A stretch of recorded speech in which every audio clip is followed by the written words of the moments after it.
What's up, Jen? Hi, Al. How's it going? It's going good. How are you doing? I'm doing good. I was coming in here really sleepy, but we did our little chit chat, and I feel a little bit better. Drinking some liquids, so I feel more hydrated and more with it. Good. So Love here to we hear that. are. Here we are. Hi. Here we are. Hi. Welcome back. Happy Monday, Friday. Love that. Yeah.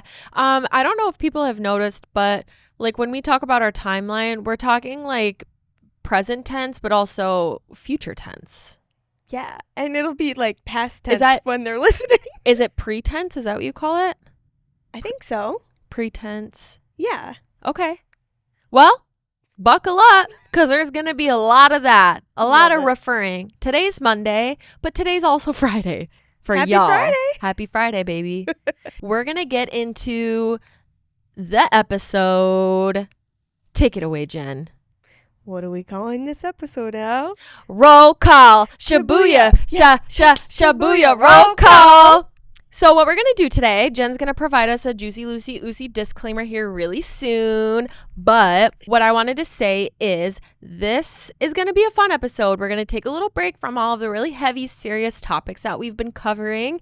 And we just want to gab a little bit. And we've done conference calls before where we're just kind of catching up about what Jen and I are up to. But for this format, what we decided is to alternate 5 different stories that we each picked. It's a surprise to the other. They can be as juicy or as stale as they wanted. I feel like maybe I picked some stale ones, which I will get the prompt next time.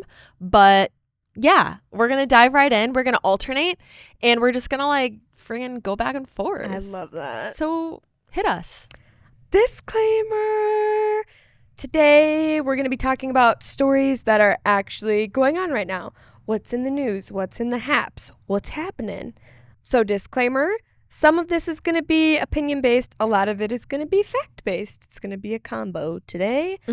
So for the things that are fact-based, I have some citations for mine. I don't know if you do for Al, or at least just the website I got the story from. Sure. But a lot of it is also going to be A lot of it is also going to be opinion-based. So for the opinion-based things, if we don't agree on things, that's okay. Respect my opinion. I'll respect yours. We live in the USA, and freedom of speech is my right. Yeah. So I'm using it. You got to fight for your right to party. To say whatever the hell you want. That too. With respect. I mean, we're never going to be disrespectful, but if there's tea, we want to talk about it. If there's something that is maybe not right that we disagree with that somebody's doing, we're going to talk about it. Exactly. It's just, you're just going to be hanging with us. That's basically what this is. It's just like a little hangout. We're dishing the tea. We're talking. We're going to give insight into the world. Yeah. Hopefully have some laughs along the way. Oh, absolutely. That's the one guarantee each week. I picked out a funny one that I'm excited to talk about. Oh my gosh, I can't wait. Well, do you want to get into it? You have the first story, girl? Yeah, I know. I'm just making sure you're ready. I'm always ready. Okay, this one's real tame. Okay. As I said, stale. So I also just wanted to use this time to do something that could be business related or graphic design related. But I just want to talk about first, there is this designer on Instagram that I've been obsessing over lately. His name is Elijah. I'm not sure the pronunciation on that. Zapita. He works with Face Out Studio. It's out of the Pacific Northwest. It's called Face Out Studio. Okay. And he designs book covers. Ooh. So his Instagram handle is ez.bookdesign on Instagram. If you look him up, he has the most sensory pleasing videos. So I'll explain. Also, I love his bio, which is really cool. It says, "Please judge these books by their cover." Yeah. Isn't that cool? I love it. Yeah. And then a lot of it's unused work. He puts that in there too. And then also he works with Face Out Studio. I will say that the reason why I wanted to bring this up is because I've just really been into ASMR things lately, which is weird, or just 3 things. This one specifically, and I'll finish talking about him and then I'll go into the other things. But the one thing about Easy Book Design is that the way he does his videos is it kind of shows the process without it being a time lapse or like a full in real time design of all the different steps. He basically will take you through like Photoshop and he'll load different elements in like layers until it builds the final design. And it's with snapping. Like it's every time there's like a new like design or like element that gets changed, maybe he adds color, it's like a snap. Like interesting. And it's just like and it is like music to my ears. I love it. I love it so much. That sounds so cool. It is. I So like check that. him out. I also saw that Antonia from Everyday Antonia May was following him. Oh, love that. So I know that he's out there, but he's got some really good stuff. And the cool thing too is that he does a lot of different, like probably like 4 to 6 different book cover renditions. And he'll like say, okay, this was the chosen one. This wasn't the chosen one. So that's where like I first started realizing like maybe I'm an ASMR girly. Okay. Now I've been really getting into like slime videos. Have you seen the ASMR slime ones when they rate the scoopability? Yes, I love those videos. I could watch those for hours. Uh-huh. I could watch the same one for hours. Like, Agreed. so what's your favorite slime texture? Oh, God. I don't know that I pay that much attention. I just like watching it. I Yeah. couldn't tell you what they're called. The different textures. So I only can explain them by like what my brain would come up with, not Okay. what they say. So here's the first one. The ones that are like super watery where you can like slap them Uh-huh. almost and they don't scoop. Uh-huh. Those ones. And then there's like they're like almost foamy or Yes! soft. Those are my favorite. That's what I was going to say. It almost looks like, not in every video, but sometimes they put like toppings on it and it almost looks like Lucky Charm, like Yep. the marshmallows. Mm-hmm. That's my favorite. Mm-hmm. That kind. I also just like love like a true slime, like shiny, thick, Yeah. opaque slime. And then especially when they rate the scoopability like a 6 or a 5 out of 10, like, and it's not that easy and you see them struggling, but I love a clear slime with like rocks in it. Oh. So it just looks gritty and I just like want to feel it in my hand. Yeah. A while ago, I didn't understand why people bought slime like adults. Yeah. And I'm like, how are all these slime companies making so much money? I get it now. Alex is about to be a slime girl. A slime girly. My last thing that I'll say that's really weird. This is maybe more a story about myself, I guess. Less about pop Disclaimer. culture. Disclaimer, this one's about me and what I'm liking right now. But when it comes to this last one, I'm really ashamed to say that have you seen the women that are doing almost like a relaxation thing through Yes! the video and they're like moving their hands in front of the camera and then they'll do like a voiceover and it's like, Yes. oh, I literally feel my like brain melting and I'll catch myself kind of drooling as I'm looking at this screen. And there's this one lady, it's just like, and her fingernails are always so beautiful and Yeah. clean and manicured perfectly. And she wears a bracelet on her right hand. And it's like the sound of the bracelet just kind of like jingling a little bit too. I could go on and on. It is like the most beautiful thing ever. So if I think of it, I'll share it on our Instagram. I love what her that. handle is. Yeah. Key takeaways from my first story. Easy.bookdesign on Instagram. Please go look at his work. Incredible graphic designer. He's with Face Out Studio. They're from the Pacific Northwest. He does book design. And speaking of ASMR, which is where this story is going, he does snapping and it's magnificent. I was just going to say, fun fact, I can't snap. Really? I feel like you're doing this. Go to this one. I can't. We'll work on that later. How Okay. about that? Okay. Secondly, slime videos rule the school. Rule the friggin' school. I love that. Yep. And then lastly, the people who are hypnotizing me via Instagram videos, thank you. It's amazing. Shout out. Shout out. And it's like at the beginning too, I will say she says, please give consent to like receive. It's a little hippy dippy, but I'm on board, I That's guess. so unique. Yeah, so that's my first story. Hit me with yours, Jen. What if we get a professional ASMR artist on here?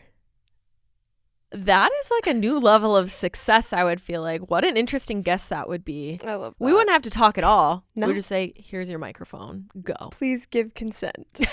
Please give consent. Oh, God. Okay, my story is also design related. I saw it on all places. LinkedIn is where I found this story. Oh. And it got me super excited. It's the simple things, I tell you. A huge brand in the cooking or kitchen world that has been around since 1946 just did an update to their branding and visual identity. You're probably like, Jen, do I care all that much? You should, because I do. And it's also like a subtle big deal, you know? Okay. They're not like chucking it in your face. Tupperware is... What? Uh-huh.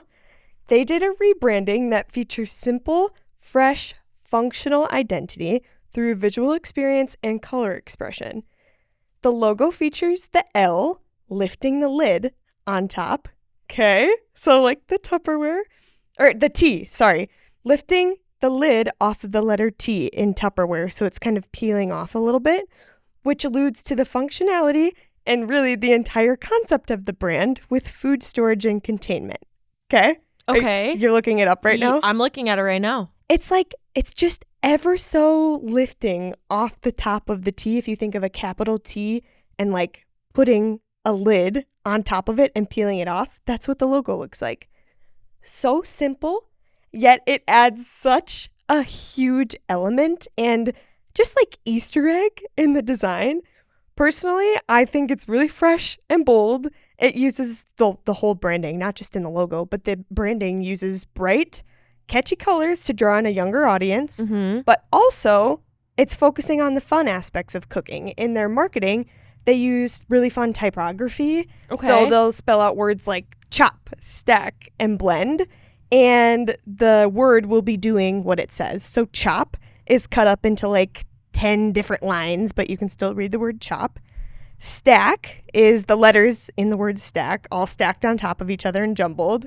And then blend is kind of like swirling around and blending like a blender. Okay. I just think this is really cool. You see such an iconic brand that pretty much everybody has in their homes.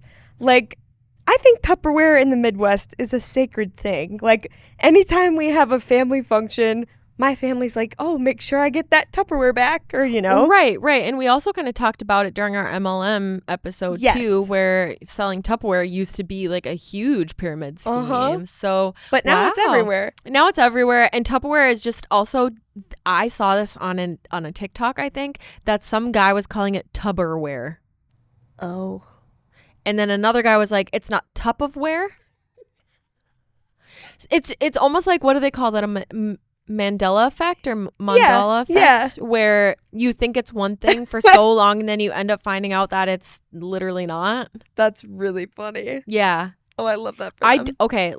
My 2 cents is I really do like it. This first website that showed it, I don't like the logo mark or like the icon of just the T, because it just reminds me of how much people charge for like okay. Let me get my thoughts together. I think it's beautiful and simple, but I feel like also the other part of me where I'm like, they probably charged so much for this rebrand. Probably. And almost like the contextual idea behind it, besides the actual, like what you're getting, the meat potatoes, like what it looks like. Because it is just a plain sans serif tea. Right. With like, I get that the subtlety is what makes it so good, but it's also so annoying because it's like that was probably $500,000, if not more. I agree. I definitely agree with the monetary side of things, but at the same time, it's been around since the 40s, right? So people know that brand. Yeah. I think it's kind of smart that they didn't just completely tear out their old logo and do something brand new, because it's still relaying to all of the generations of people who use that Tupperware before this new generation, right? No, I would agree. Yeah. I would see both totally sides. agree. I also like the idea of seeing the whole brand together because it makes me like the icon instead of like the logo mark being one of the main things used, Yeah. and it just has like boring color with it, and then it loses some luster a little bit. I do really like it, and I think with something that's as used and like well versed and like it shows a lot of variety of use as Tupperware, like you need to have something that is simple and can be, I don't know, kind of like a chameleon in a way. I agree. Yeah. That's a juicy story in the world of design. That's kind of cool. Mhm. Can we talk about Verizon's rebrand? Oh, I didn't know they rebranded. Yeah. Do you want me to pull it up? Sure. Okay. Verizon. Maybe I did, but I just can't think of it off the top of my head. Oh. Yeah. What's it make you think of? Dig deep in your bank of logos of things that you know that kind of look like that. Netflix? Yes. Yes. Yeah, it does look like Netflix. It also reminds me of like Valvoline, Oh. like the gas station. Yeah. Something about the colors together. It's like if Netflix had a gas station. That's what it would be. That's interesting. So people were kind of peeved about that. Also, the Olympics. This is a good segue for my next story. Oh, yeah. But the Olympics logo basically looks, they say that like it looks like a woman with a Karen haircut. Yes. What do you think about that? Well, I would agree. I keep seeing memes that it looks like Mary J. Blige. Yes. Yes. But it's supposed to be like a lady who had a really big part in the French Revolution or something. I mean, I could see that. Here's the thing. When you're doing something so big for the Olympics, like you know that there is more to it. Right. However, you also have to think about how it's going to be received Yeah. to your audience. And it's the Olympics. Your audience is the world. You're going to have so many opinions, and majority aren't going to care about the research that went behind it. I agree. My second story is the Olympics and my experience so far, because I really haven't ever watched Summer Olympics. Okay. I've only ever watched winter for hockey, obviously, but then like snowboarding and other things like that. Mhm. So I first wanted to start off with rugby. Love. Yeah. They're crazy athletes. Yeah. They're huge. Uh-huh. There was a couple of men that were on, there's like this late night British talk show that a lot of actors go on, especially like American actors. Lady Gaga was on it. Hugh Jackman has been on it. And so they were on there with some other actors, and they were ginormous. And it's so weird because they would zoom in on the men's faces and they looked young. But then their bodies were like old, burly lumberjack men, you know? Uh-huh. What I wanted to say about that was most incredible show of athleticism. Holy shit. Oh, I agree. I think we were just having lunch yesterday, and we were watching one of the American games. It had just started, and I can't think of her name. Is it Iona? Wait, no. Yes, let me talk about her. She's Okay. in my thing. Okay. Okay. So, and I said, I follow a bunch of the American players on Instagram. They're so strong. They are also very beautiful and very funny. And my favorite one is, I looked up the pronunciation of her name. It's Ilowina Mar. Okay. Ilowina Mar. Okay. She is stunning, hilarious, and has really good content. And are you talking about like how this one guy was commenting on her photo, and he's like, I could take you and all of your team. No, I didn't see that. She was on this gal's podcast. Who is the girl who makes fun of all the men? I think she's Hawaiian or Polynesian. Yeah. I know who you're I'm talking about, but I can't think of her name. Okay. Very long nails. She's hilarious. Yeah. So those two were on there, and obviously because it had the topic of men, she was having discussion with Ilowina. Miss Mar, if you were hearing this, I'm really sorry. I'm really bad with names and faces lately, so it's just like part of my old age. I'm sorry. But they were gabbing about how this one guy was in her comments or her DMs being like, don't act like you're so tough, like I could take you and your team on with no problem, just me. And she's like, sir? I'm sorry.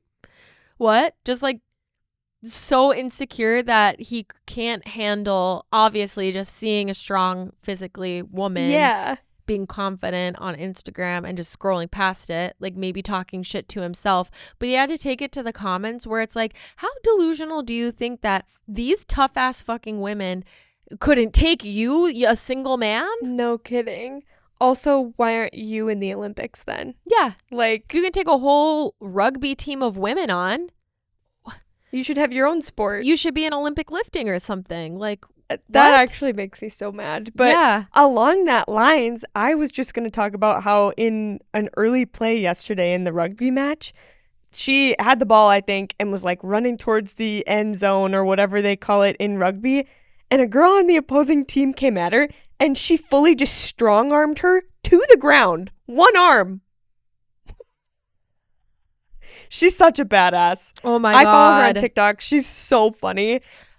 I have never seen somebody pull off red lipstick like her. No. And she looks fucking stunning. She looks so good, and I love the way that she dresses. Even like all of her little Olympic outfits have been fabulous. Yeah. I need to actually watch games because I've just been seeing highlights of her and like things Yeah. on Instagram, but I wanted to talk about that and rugby just in general because it's a sport I would love to learn. Like you said, I don't even know what their end zone is called. Right. And their score was really random, so I don't know how points work because they were crushing a team like 69-7 or something like that. Yeah. So There's like some sort of play like in football that you can score extra points on. I don't Yeah. know what the amount is, but I find it interesting. So in football, let's say you get a touchdown, it's 6 points. You can either kick a field goal for 1 extra point, or you can do a 2-point conversion where you are on a certain Yes. yardage and then you have to throw it in. So But in it's- rugby, I have no idea. 'Cause yeah, it's more than 2 points. I think a team got like 5 or something. that's crazy. I agree. We'll have to look up the rules Yeah. later. But love rugby. My next one is sand volleyball. Oh, yeah. I have Yeah. a comment about this too. Okay, cool. It is so much fun, but really exhausting to watch. Oh, God, yeah. Yeah. I'm really happy that they really do only the best of 3 games because I was watching the first one and I actually couldn't believe how much they were sweating and how hard it looked. I was like, oh, thank God. Yeah. And it was the US versus Poland or some other team, the Czech Republic maybe. Okay. They killed them. They won 2 games. And apparently the U.S. women's sand volleyball team, the tall redhead that's on there, she's like one of the best players, if not the best player in the world. Wow. I guess. And she was impressive. I was watching Lithuania versus the Netherlands yesterday. Oh. And I find it interesting on both of those teams, and I'm sure on a lot of the sand volleyball teams, there's always a really tall one at the net, like 6'4", 6'5", and then like 5'9", 5'10" in the back for digging. Yeah. Which, cool.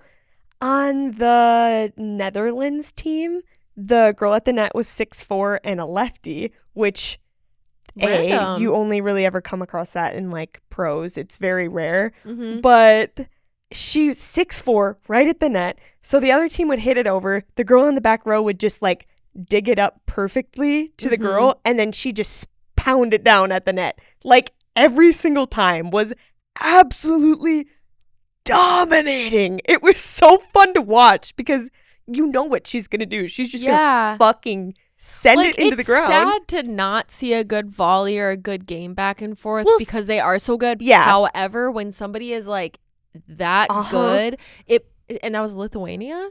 Lithuania versus the Netherlands. The Netherlands had the really tall, good person. I will have to watch when they play the U.S. because I guarantee that those, by the sounds of it, that those could be like the finalists. It was crazy. Like, the other team could still dig it up occasionally, but then it Right. would be the same thing. The girl in the back just pounds it to her, like, gives her a perfect set, and the girl just crushes it right where they're not. Yeah. Every time. So, like, excellent placement. Oh my God, yeah. It, like, perfect. I used to play volleyball. I'm 5'2". Obviously, that didn't last very long. Not a long-lasting career. No. Well, I played for quite some time, but I didn't play, like, varsity in high school, whatever. But I was so impressed. I was like, I can't leave this TV. This is so fun. No, and you know what's really funny is when you watch the Olympics, it's kind of like watching the Victoria's Secret fashion show. Like, you could not be more average in comparison to these people. Yeah. But you're like, let's start a sand volleyball team. Uh-huh. Oh, I love that swimsuit. Let me wear it. It's like, no. Not made for me. Yeah. I think obviously out of these 2 examples, the sand volleyball is a little bit more realistic, but will we do it? Do not know. No. Okay. I have 2 more. Gymnastics. Simone Biles is only 4'8". Yeah. Uh-huh. Huh? I know. Huh? And her husband is on the Green Bay Packers. I also am talking about him. Jonathan, is that his name? I think so. Doesn't matter. Oh. She is such a tiny little thing. And I did see very little of her, just the highlights. And apparently she was battling a calf injury. Yeah. Which was really uncomfortable to watch because basically the highlights were of her doing her tumbles and then limping afterwards and then getting seen by her athletic trainer. And I was like, why is this what we're showing? Yeah. This is really weird. And then they would slow it down so you could see her land. And I was like, I don't want to watch her muscles contract and to see if like she rolled an ankle. It's just like, oh, like the suspense was just not good. I don't like rewatching episodes or like clips of people hurting themselves. I would agree completely. So, and then I also wanted to say, wasn't there some drama with Jonathan Owens? Yeah. And him saying like he was like that she should be coveting him basically. Something like that. I don't remember. But yeah, it was a really weird comment about their relationship dynamic. Yeah, sir, sit down. She's like literally the best gymnast to ever exist. No, seriously. And over a lot of other gymnasts who were very great and who were the best of their time. And like the fact that she is the talk of the town. Like you need to like be happy for your woman. Yeah. It's okay to be the would average agree. husband. There's nothing wrong with that. She was, I didn't get this far into watching her routine yesterday, but she was supposed to do like some new move on the bars or something. And if she landed it, it was going to be the 5th move named after her. Yeah. Which is crazy. It was like a reverse. It was like it's like she went up like vertical, you know, and then she like switched her grip and then almost like went back the other way. Whoa. It was really cool. So I did want to say Suni Lee, she is the Minnesota native. Love. And she's in the finals. Yep. So that's going to be really cool. I love that for Yeah. her. So good luck, Suni. Yes. Rep us good. And then the last thing I want to say is men's court volleyball. Oh, yeah. The men are huge and they can serve up to 112 kilometers per hour, which is 69 miles per hour. My boyfriend's dad was like, I didn't even see him serve that ball. Yeah. That was crazy. Yeah, it was like lightning speed. Yeah. So that is my second story and it was about the Olympics. I love that. Yeah. My second story is a different route. I went more of the tech route. Okay. We're going to be bringing it back to AI a little bit. Great. Yeah. Woo. It's actually kind of interesting. At least I find it. Okay. There's going to be a new Apple AI, which they already have one. Siri is technically an AI, and she's been around for quite some time. Yeah, she's OG. But I'm getting this and a lot of my information from CNBC.com, a news outlet. On Monday, today, Apple released the first version of Apple Intelligence, which, okay, you couldn't have come up with a better name. I know. Come on now. But it's a suite of artificial intelligence features that will include things like improving Siri, automatically generating emails and images, and sorting notifications. It is currently only available to those who pay for the Apple Developer Program, which it said was like $90 or $99. So people can basically pay money to be the first people to test these features when they roll out. It was supposed to be released with like the new iPhone or whatever that comes out in the fall with the iOS system 18. Because, you know, you get... Holy shit. I know. What? I feel like I remember when it was like iOS 2. But... Wait, is it iPhone? It's not iPhone 18. It's iOS 18, yes, right? Yes, but we are going to be on like iPhone 16. I just got a 13 2 years ago. Me too, I think. I'm sad. I know. I don't Apple get makes it. me feel so poor. I agree, but I'll get into it. They think there's going to be a solution to all of this, okay? So later this year, probably in the fall, this program is going to be released to the public, but it's going to be under 18.1 version. So it's not going to be released along the new iPhone hardware. Juicy. They had us. We thought it was 18. Sorry, 18.1. Right?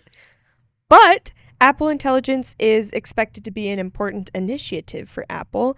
They expect this cycle of Apple system hardware and phones to last longer and date less quickly because of this software.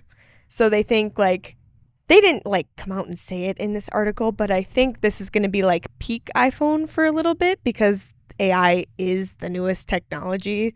What else can you do with the phone? You can only change the camera so much. You can only change the screen size so much. That's so true, but I thought that we were going to get holographic keyboards at some point, right? Maybe. I think they're turning their view to AI.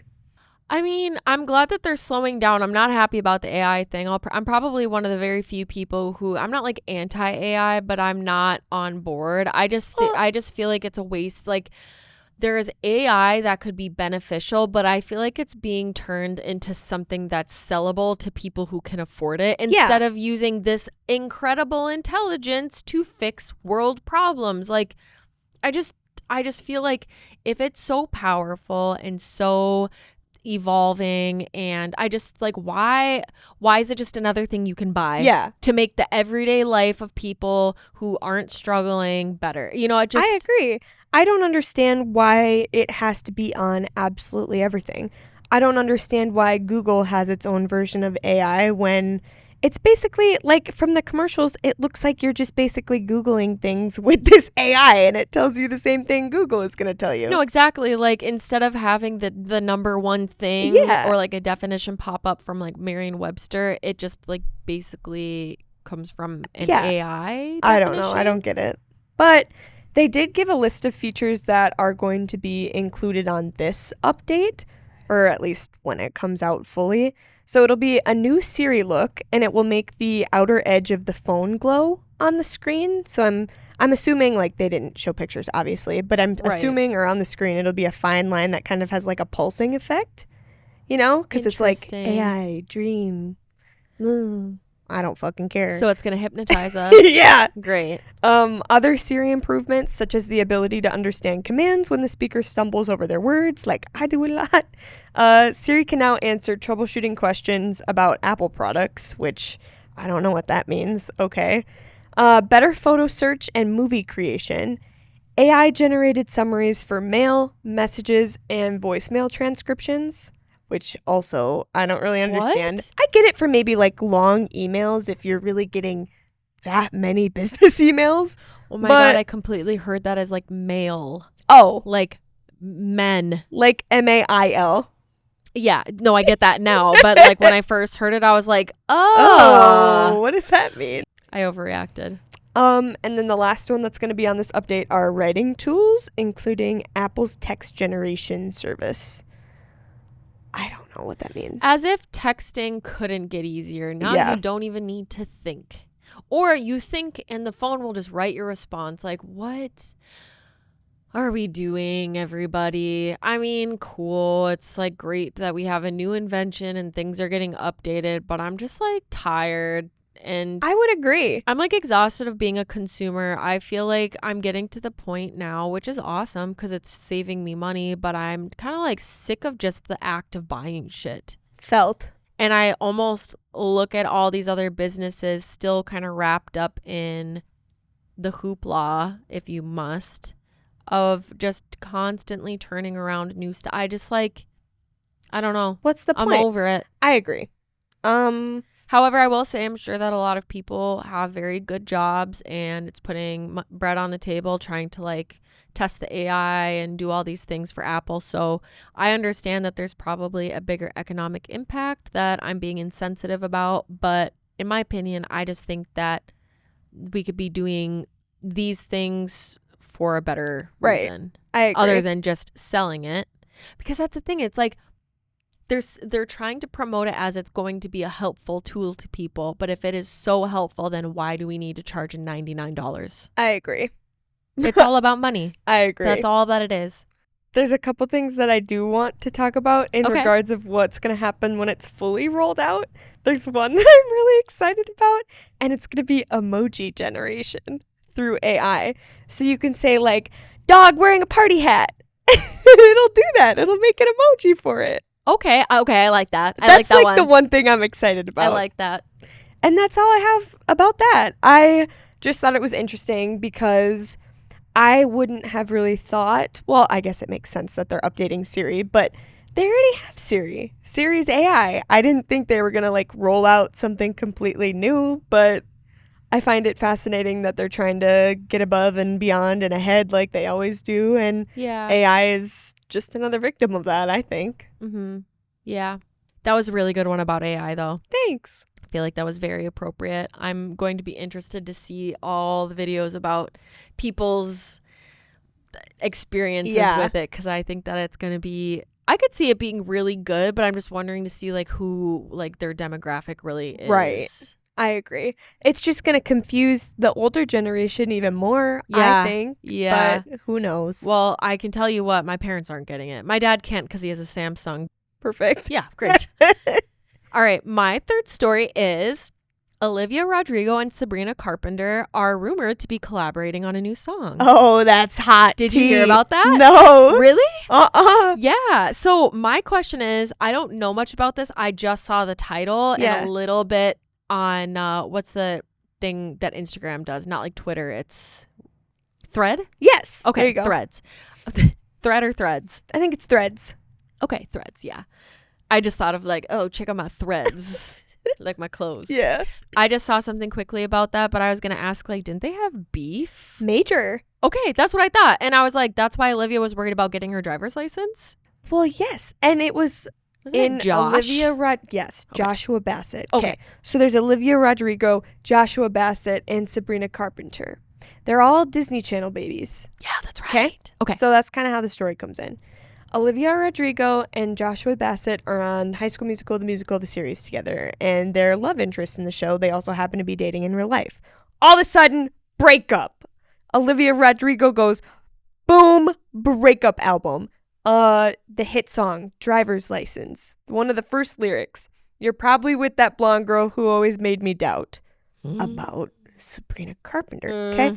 There's a lot of hints and like dishes at Sabrina Carpenter, how she was either the other girl or he was cheating or like whatever the story is, okay? Yeah. Joshua Bassett releases music and he's like, man, you dissed my name. I didn't cheat on you, blah, blah, blah.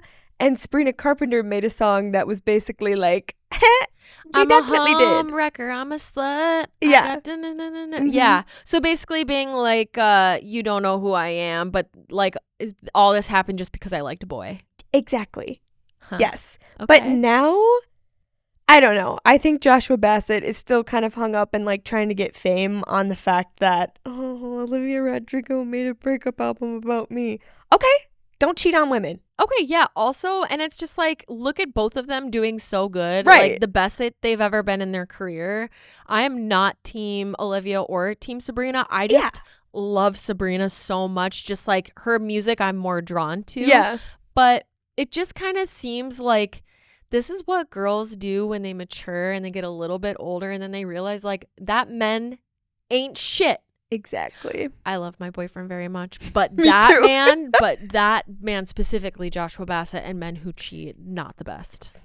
Amen. You're I don't preaching to the respect choir. you. I Same. don't respect you, and I think that you know what I hope for men who cheat, that you try and make an album and it goes horribly wrong and nobody buys any records. Love it. That's what you get. Okay, but they're rumored to be doing a new song together? Yeah, and that's kind of like it. But I just wanted to talk about the tea and be like, that's kind of cool. No, that's hot tea. Yeah, it is. And I hope that it happens because I feel like Sabrina's a softened.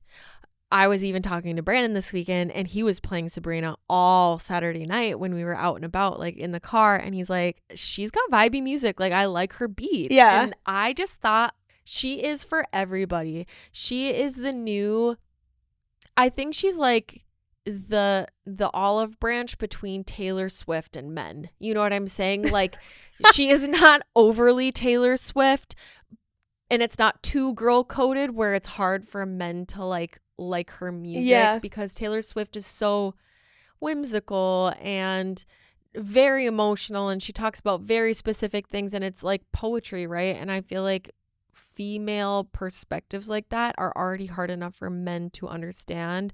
So the fact that Sabrina is kind of doing and saying the same thing, just like in a different presentation. I love that. I love that for her. Yeah. Because it's just reaching a whole new demographic. And I like that guys want to jam out to it. So Period. that's my thought on it. Also, my other favorite podcast is The Toast, and it has Jackie and Claudia Oshry. They're from the New York area, I believe, but they have Spritz Society, which is a drink. Mm-hmm. But I also wanted to say that her husband, Claudia Oshry's husband, has a podcast with Joshua Peck. Oh, yeah. Yeah. Uh-huh. Okay. It's called The Good Guys. Okay. So the other guy is Claudia's husband, and he loves Olivia Rodrigo. So for his Period. birthday, he asked for Olivia Rodrigo tickets. Oh, cute. Yeah. I So- love that. So that's my story, but I just hope that really happens, and maybe we can do a recap on it when the music comes out. I hope so. That would be so cool. It would be cool. Love it. Women unite. Period. Let's go. We love Let's that. go. Let's fucking go. Take it away, Jen. I'm going to take this another complete 180 for my next topic. Okay. We're literally going to take a complete 180. You know, I used to work at Ulta Beauty. Yes. For a couple years. I worked there for 3 years when I was in college, and a little outside of college, I worked for the brand Clinique. Well, they're kind of in the news right now. They just came out with a new product, and I want to talk about it because Oh my God, Jen, I literally was talking shit about them last week because I said they never come out with anything new. they've dropped a lot of new stuff within the last year. I know, but I think it's because it's just hard to break the noise because so many other people are. Yeah. And that was kind of, but I'm really sorry, Clinique. No, I'm all I ears. love that for you. That's really funny. I want to talk about it because I like Clinique. I find it really intriguing, and the product is kind of innovative, in my opinion. I know this isn't relevant for everybody listening. I'm sorry, but you're going to have to listen to me talk about skincare for a second. And both Alex and I do have experience in skincare and makeup, so I thought it would be fun to talk about. Yeah. They just launched a new retinol. And for those who don't know, retinol can target things such as fine lines, wrinkles, and even acne or acne scarring, depending on the dose you get. But this one is unique because it comes in a stick. It's like a little lip balm. It has a cap, and you twist it up, and you just rub it where you need it, okay? So, like, if you have fine lines and wrinkles, then you... Okay, Jen, show me a picture right now. Whoa. So it literally comes in like a little lipstick tube. I'm reading this directly off of their marketing that they would have in any Clinique store or Ulta or wherever they sell it. But it specifically can be used to target forehead lines, the 11 lines, which are the lines in between your eyebrows, crow's feet lines and wrinkles, so under your eyes from smiling, the nasolabial fold, which is like your smile lines that connect from your cheek into your nose, lines around the top of the lips, and the marionette lines, which are like kind of by your chin under your lips. It says it's clinically proven to visibly reduce lines in 14 days if you're using the product every day, which is crazy. They do a lot of clinical testing. Obviously, I worked for them, so I understand what they do, but... Clinique does clinical testing? Who would have Say thought? that 5 times fast. I just think that's crazy. It says it instantly plumps fine, dry lines, helps visibly correct even the most stubborn lines, including the one I listed a couple seconds ago, helps smooth the look of skin's texture, gentle enough to use morning and night, but use a sunscreen anytime you're using a retinol. You can have precise application with it because of the stick format. It is a 1% retinoid, which accelerates cell turnover to help smooth fine lines and wrinkles. And there's hyaluronic acid to also plump and hydrate the skin. Nice. I just find it fascinating because for those who aren't like very into skincare or don't really like pay attention, I guess, with their skincare, they just kind of get what they see on TikTok or whatever. This is the first time I've ever heard of a balm retinol. Also, like a targeted retinol, because everything is like a balm, or not like a stick balm, like you're saying, but I mean like it's balmy and oil. It's something you pump into your hand. It's something you scoop out of the jar. It's or like you're pumping it out of a container. Yes.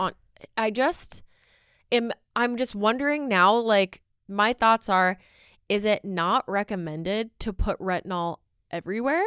Is it better to pinpoint? Well, That would be my question. they also have a retinol and like a whole retinol line. They have a serum, moisturizer, and eye cream that are for everywhere on the face. But I think this one specifically is for the people who don't need it for all over their face, right? Okay. Like maybe you only have a couple of the line areas that they're talking about. You can just whip the stick Sure. out. It's $35 compared to their actual retinol, which is the smallest size is like 70. How much product is in there? Not much. It's less than an ounce, I believe. Oh, okay. That's expensive. Uh-huh. It's Well, pricey. I would like to see the TikTokers use it and to see some influencers. That's the thing. It's Clinique, so nobody is going to. I want to test it. Okay. Are you willing to do that? And then I we would can like report to. back to the listeners? Yes, Okay. I would love to. That would be fantastic. I also want to educate a little bit while we're on here. 0.1% is actually, it doesn't seem like a lot, but if you are a first-time user to retinol, please use it once every few days. Yeah. If you can, maybe don't start with the 0.1%, start with the 0.05% retinol, because if your skin is not used to it, and also do a test patch. That is one thing that a lot of skincare brands will always say on the back of their packaging that we just never read, because why would we? I think as a consumer, sometimes I even feel like, oh, I know everything. Like, I know how to use it. And it's like a lot of the reasons why we don't like a product sometimes is because we're not using it as directed, Right. or we're not testing it right away. And it's like, oh, it broke me out. And it's like, well, did you test patch it? Mhm. With retinol, you need to start low and you need to build up a tolerance, and then you can slowly use it, at night, or, and always wear sunscreen if you're doing retinols. It is, in a sense, making your skin more sensitive or more prone to the elements. It's accelerating the cell turnover on your skin barrier. Yeah. So that makes you a little bit more sensitive, and A, we're already sensitive to the sun, but B, if our skin is not at its strongest quite yet, then that is going to make it even worse. Yeah. Oh my God, that's crazy. Well, I'm happy for Clinique to do something that's like kind of groundbreaking. Yeah. Because I just really didn't want them to come out with like a cream blush. Right. Or liquid blush or whatever else, like a skin tint or something that everybody else is doing right now. I agree. I would be interested to see what their take is on sunscreen. I could make a whole episode about this. They have my favorite sunscreen to ever Really? exist. Is it a mineral sunscreen? I think so. Okay. I'll look into it. I'll see if I can find some videos on it. But Yeah. okay. Go Clinique. Mm-hmm. Story number 4 for me. Glenn Powell, Capybara Hunk. I'm all about Glenn right now. Okay? I love that for you. All about Glenn. I'm going to go see the new Twister movie on Tuesday this week, and I'm stoked. Period. You'll have to let me know how it is. I will. So that's tomorrow for today's Monday. Today's also Friday, but tomorrow's Tuesday. Yes. Follow along. Apparently, they removed the kiss at the end of the movie that is iconic to the original Twister that had Bill Paxton and Helen Hunt in it. And it's to keep the story a little bit more modern, to shift the focus to having the story be about the main character, the female lead, finding her love back to storm chasing, rather than it being about her and Glenn Powell, getting together. Okay. Which is kind of like how Twister was. If you guys haven't seen the 80s Twister, I believe it was the 80s. Something like that. Yeah. So back in the day, Bill Paxton and Helen Hunt and Philip Seymour Hoffman, R.I.P., may he rest in peace. Yeah. Phenomenal actor. They were in the original Twister movie. And Bill Paxton, Helen Hunt, their characters, they were married, and it kind of like opens up to them trying to get divorce papers signed because Bill wants to marry his new fiance. So essentially they used a storm chase together, and they created this technology, like these little capsules that go up in this contraption called Dorothy that the Twister is supposed to suck up, of all these like little almost Pepsi ball looking things that will collect data from inside of the Twister, because nobody's ever done that before. So what they're saying is that it could eventually help predict storms well before, to give people a better chance to get to safety. Interesting. So throughout this whole thing, you know, they kind of start realizing their love for the storms and why they just like lived that lifestyle in the first place. And then they end up figuring out why they work so well together. So eventually Bill Paxton's fiance is like, listen, this isn't for me. And he wasn't shady or doing anything wrong. I just think like Melissa was her name in the movie, that Melissa, this character, she realized that it wasn't like, it just wasn't a good fit for her and Bill because she could see almost like another side of him. But I love how they did something different. You know? You never hear of that. It's like always the, when are they going to get together? Oh my God, yeah. they did. So they removed that from the movie. They did film it. So that's kind of like how I'm feeling about Twister right now. Also, juicy news, he adopted a dog on set and the dog's name is Brisket. I saw that. How cute. And he brings him to all of the red carpet events. Period. And the dog's just like in the limelight. I just love it. I love that. That's how all dogs should be. Yeah. So you go, Glen Coco. I am obsessed with you. I was also talking to somebody the other day and I was like, it's really unfortunate that people, you know, say that he looks like a capybara. And she was just like, well, sometimes people look like animals, you know, and it's just, it doesn't mean that they're ugly. And I just couldn't agree more. So period. Maybe capybaras are hot. Speak your truth. Yeah. I'm going to do another complete 180. So this is also from NBC News. Okay. More and more colleges are offering degrees in, guess what? AI. I know. I'm sorry to bring up the topic again, but I find this fascinating. The title of this article was, More colleges are offering AI degrees. Could they give job seekers an edge? Which is what I want to talk about. So a lot of careers, majors, a lot of focus, I feel like, in society in the last like 20 or 30 years because of the computer boom has been IT or like computer coding, computer related things, computer science. And now colleges and universities are beginning to kind of market and shift the focus on undergraduate AI degrees. And AI majors and like professors, professionals are talking about how this degree can kind of set people apart in the tech world. There's so many jobs in the tech world, right? But with more and more people going into computer science, let's say, there becomes less opportunity, right? Yeah. That was probably one of the most popular majors at UMD when I went there. Everybody you talk to at a party or wherever you meet people were like, yeah, I'm in computer science, I'm in tech, blah, blah, blah, I do coding. Cool, love that. But eventually it's kind of like graphic design. It becomes oversaturated, okay? Absolutely. So what can people do to kind of set them apart? More and more people have been turning to AI degrees rather than computer science. And experts and professors believe it adds a little bit of edge to that application, right? Yeah. Because 20 or 30 years ago, computer science was the new thing. Obviously, it's still needed. We use computers. We have them in our pocket. Yeah. Like, there's always going to be a need for a computer scientist or somebody with that degree. But with AI being this new upcoming technology, everybody needs to get involved with it. Everybody needs to understand it. There's a bigger need for this coming to the scene, which I find kind of fascinating. I think so many people, and myself included, up until this year thought, oh, I don't know, like AI is here. It's in a couple of things I use, like my Adobe programs. Like, I don't know, is it really going to be that big of a thing? But it's here. Like, it's booming. It's everywhere we look now. But there's a quote in here from this NBC article that I found kind of fascinating. There's a professor from the University of Southern California. Her name is Yolanda Gill.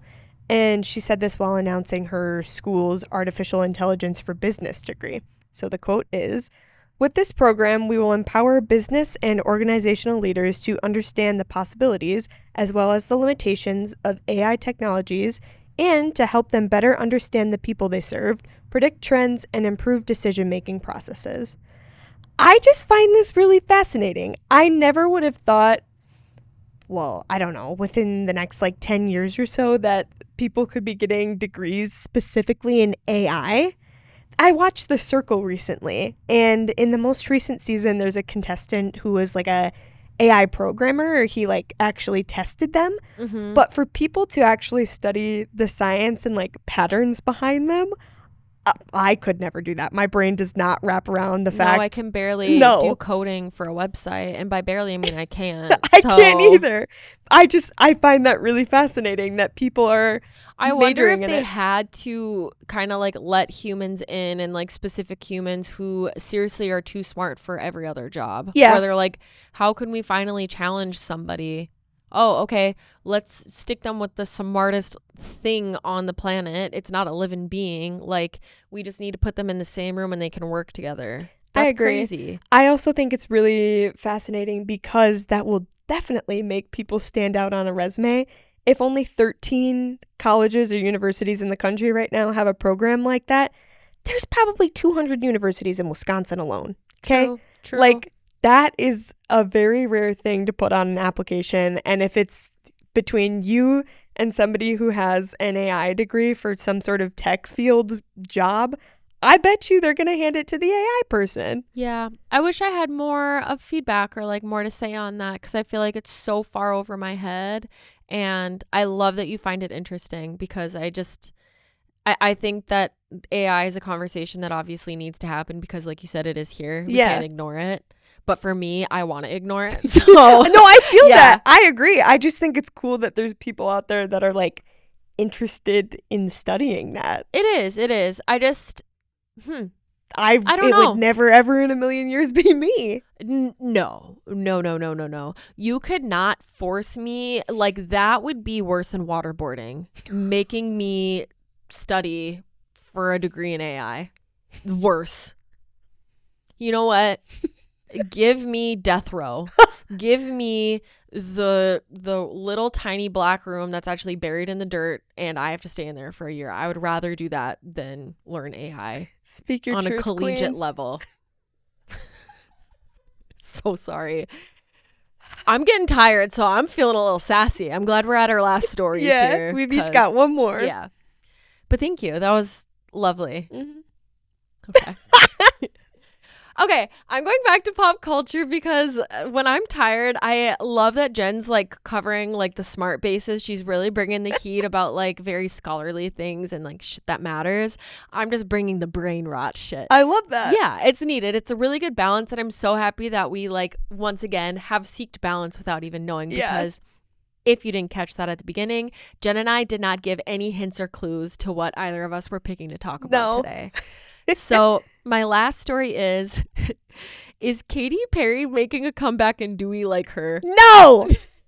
Okay, I have hot opinions on Katy Perry. I do not like her. She makes me uncomfortable for some reason. Also her new song, I can't tell you how the lyrics go, but it's like something about being a woman. Yeah. I'm a woman and you're a man. Like, it's literally kind of like, It's like, I'm beautiful and I'm stunning and I'm smart. Like, it's just, it Yeah. is like the cadence of that. I personally think it just lacks depth for me. Not everything has to be so intensely deep and poetic like Taylor Swift does. I was just going to say it's giving wannabe Taylor Swift. It's giving like, I don't even know what it's giving. It's making me uncomfortable. Yeah, I will say, like, I was indifferent about her when she was dating, what's his name, or she was married to, who's the actor? He's British. Yeah, I can see him. He's kind of a scumbag, right? Yeah, he Russell is. Brand? Russell Brand, yeah. So I was indifferent about her then, but that's when she was coming out with Roar and like Fireworks and like these iconic songs, kind of like Kesha a little bit, where it was like, it's iconic in the sense that it defined a whole year, Yeah. or it defined a summer. So I love that, and I can respect her for that. It was definitely never, I would never say she was close to being my favorite artist. No. But ever since she's been on American Idol, I cannot stand the entitlement. She is honestly almost as bad as Jennifer Lopez. And everybody on I this would podcast agree. should know Jen and I's stance on J-Lo. we want to be cool about it, but we can't, because she makes it so incredibly difficult. And Katy Perry is one of those where she just acts like she's so much better than everybody else. And she's just weird. I would agree. I remember, okay, do we remember the Bachelor industry and the Bachelorette, Yeah. they did a series called something about singing. It was like a dating show about singing. Oh. It was like Sing Your Heart Out or something Okay. like that. They only had one season, and I wonder why. So I watched it, but a cool little fact is that one of the guys that was on there had tried out for American Idol, and it was a very trendy video on the internet because Katy Perry, married to Orlando Bloom now, Yeah. who is a smoke show. Hello, Orlando Bloom. What a sweetie too. He's Excellent. very nice. Yeah, exactly. I've met him personally. Really? No. I honestly would have bought that because I was like, you would meet Orlando Bloom. Like, he just seems like the kind of guy that you would just randomly have a celeb interaction with. But she was like straight up flirting with this guy, and he was like, sorry, I got a girlfriend. Yeah. He ended up being kind of shady on this show that he went to, but it was just weird to see him in so many different things. But I'm like, ma'am, you are married. You are on live TV, and you're acting like all flustered. And also, this boy is like almost 15 years younger than you are. So it just was like trying too hard. You know, it's like when she's very good looking for her age, she's aging well. It's hard not to when you're a celebrity and you've got money. Okay, I get that. Yeah. But also, it's giving like married woman who is like flirting with her son's friends. It's weird. Just don't. You're hot, and it's maybe like hypothetically cool for like the guys to be like, oh, Katy Perry, or like, oh, your mom is so hot, dude. But then when it comes out of like fantasy and it's like starts crossing lines, it's icky. I would agree. I don't like this image. So that's where I stand with Katy Perry, and I have heard her new music, and it's not good. I think the only song that I've ever liked from her is, I just lost it. You change your mind like a Hot girl. and Cold. Yes. Okay, there's this one that's like, comparisons are easily done once you've had a taste of. It's like cool. It's like cooler. Yeah, okay. And that's when music videos were out, and it was about her singing to her boyfriend that just went to go fight in the war. Oh. And I think that he died. And it was like, it was really sad. But you want to know what? That's depth. I would agree. That is depth. I would agree. Oh, it's like So Confident is like her new song. Yes. It's Yeah. like So Intelligent. It reminds me of something that they would play at a women's conference Yeah. at the end, where they're like, women are strong and powerful. We can do anything that we set our minds to. Heck yeah, women. True. Let's but go, women. So Confident. Me as fuck. Another total 180. This one's going to be kind of funny. All of my other topics have been kind of serious or like things that I'm interested in. I am interested in this one too, but it's more haha, funny haha. Ooh, I love a funny haha. Chipotle. I just had that for lunch. Hell yeah. Was it good? It was so good. Any complaints? This is making me nervous for your story. I was talking to Brandon today, and I was like, ooh, this is really fresh. He Love. agreed. And I have noticed that the afternoon crew that's there, they keep it cleaner. Oh, love that for them. It's not about the cleanliness of Chipotle, so you have nothing to worry about. It's Okay. actually a good thing about Chipotle. Oh, okay. They are going to be giving out larger portions following social media complaints against the Mexican grill chain over small servings. For a minute, this topic was everywhere. I'm on TikTok, brain rot, you know. I always saw videos of people filming employees skimping on ingredients because Oh, wait, I think I've seen this. yeah, Okay. their bowls or whatever they ordered would be very not full, or their burrito would be small, and Chipotle's expensive. I have like- opinions on this just in general from fast food servers, so continue and then Okay. I will put Yeah. that in. It's a huge topic, of course, because Chipotle, they're very fresh. They make all of their ingredients, or they claim to, that day, so it's going to be fresh. You're paying more. You go in knowing that. But also, you're expecting bang for your buck, right? Yeah. Like, they're known for, in their commercials, like, making these hefty bowls and filling you up and whatever. But if you're going there, or recently, people were getting hardly filled bowls, very small portions, and they're fed up because they're paying like $12 for a bowl of food, Yes. You for should be 2 getting chicken your bowls amount. today. It was $25. which is crazy, but crazy. you are paying for more fresh ingredients compared to a place like McDonald's. So whatever. you know what you're getting McDonald's for. is expensive too now though, because a lot of the times, like, I'll get 2 McChickens. Brandon will get a number 7, which is like a double, like 2 cheeseburgers basically. It's $18. That's crazy. That's crazy. That's sad. I think. Yeah. Yeah, that too. Following a flurry of videos from really high up TikTok food critics, this is what sparked TikTok users going in there and kind of filming what they're doing with their bowls, right? They're posting videos or like holding their phone up secretly while the Chipotle person is filling their bowl. And they're kind of insinuating that the pressure of the camera yields bigger portions. This was never confirmed, but when this trend of people filming the Chipotle employers was going around, there was this rumor spreading that they were told if they saw a camera to give bigger portions. And if they didn't, to just like do what they would normally do, right?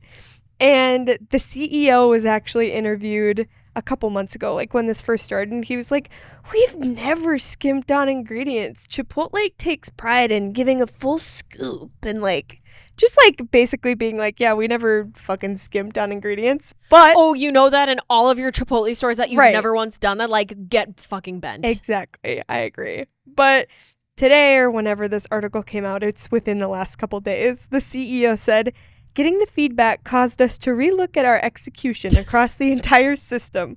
We have focused in on those outlier portion scores based on consumer surveys.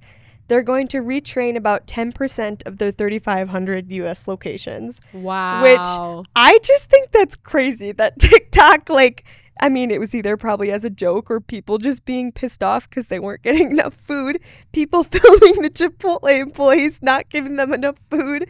And now the CEO has to go retrain 10% of their stores. Yeah. But you want to know what? At least they're doing something. Yeah. Agreed. Because I agree. Here's my dish defense.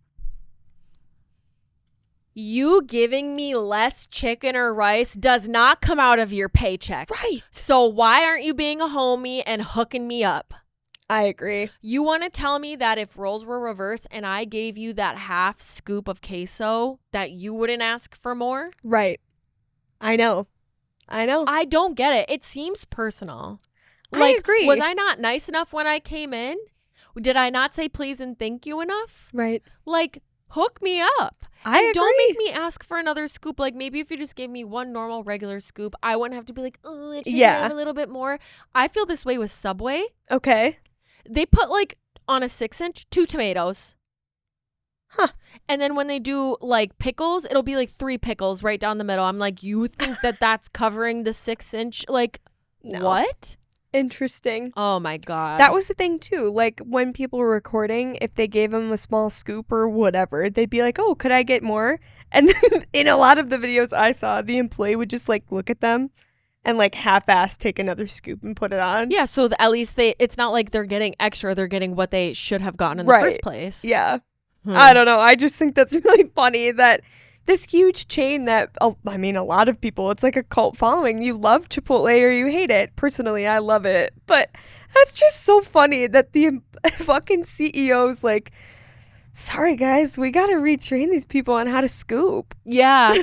But I love how he had to like basically eat crow and come back on his first interview where he was like, "No, we full scoop every single time. Guaranteed. Yeah. I've been in every single store and I can tell you that every single employee I've ever hired." And it's like, you're the CEO. Yeah.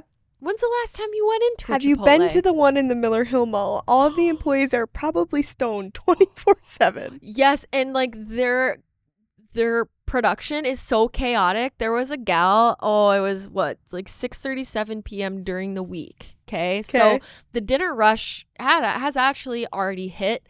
This was a second rush. There was a line out the door. Okay. And also she had 10 to 12 orders. Okay. And so I would say maybe behind me there was 6 people at the time. So a long line, but not out the door. And then there was people in front of me. So I'm waiting to start the initial step of being like, "What would you like? A bowl? What's your rice? Yeah. What's your meat, your protein?" So she goes, hold on one second. Okay, so then they had somebody doing, kind of like at Subway, you have somebody doing the beginning and then somebody at the toppings and then somebody checking out. Okay, so they had 3 people up there and then the rest of the people are in the kitchen. She goes, hold on a second. Everybody else in front of her catches up, right? And she starts organizing and prepping only 3 online orders, which could, if she would have just put a little more pep in her step, she could have like whipped them out and pushed them up, right? I look behind me after she's completed. Now there are 14 more people behind the 6 that were behind me. And I looked at her and I think she just went, like she just completely took what was happening and said, there's nothing I can do about it. And just kept at her snail pace. Same. And I just said, you want to know what? Like, that's as unproblematic as it gets. She just said, this is my life. And I'm just at least going to relax and enjoy the ride. And you know what? That's all you can ask for. Yeah. I wasn't even bummed. I was just like, sometimes in that moment, I think like, what would Alex do? Like, if I were in her position, what would I do? And I think nothing, because there's no winning. Yeah. Because there were people at the front being like, hey, where's my order? And then obviously you have a row of 20 people like waiting to be served. And it's just like, why don't we all just enjoy this experience together? Oh and my just God. take it easy. So Chipotle, I really do respect them. I think that I eat there more than Qdoba. Mm-hmm. I don't know if I have a preference over the two. They're similar but different. Yeah. But yeah, that's really good to hear. I just think it's really funny. I wonder like what if they were to start a campaign, like what would that be called? Like Full scoop promise. oh, that's beautiful. Chipotle way. Oh, Chipotle. Chipotle. Oh my God. Hire me. Chipotle. Chipotle is my Oh my life. God, I love Chipotle. This was good. We needed this. It was kind of chaotic and weird and lovely at the same time. I love that. I have no closing thoughts. This was a very long episode. I love that for us. Great. So see you next week, same time. Yeah, and we have a fun guest next week. We do have a fun guest. Do we want to disclose like what the topic would be about? Or like what would it be about, Jen? If you could put your finger on it. I won't name names, but we are going to be interviewing a very cool person that I went to design school with. I'm really excited. I'm just looking forward to it. I think they will provide a fun and fresh, but also lively new addition to our podcast next week. And I'm just really excited to hear what they have to say. I'm excited too. Okay. So we'll see you next week. Goodbye.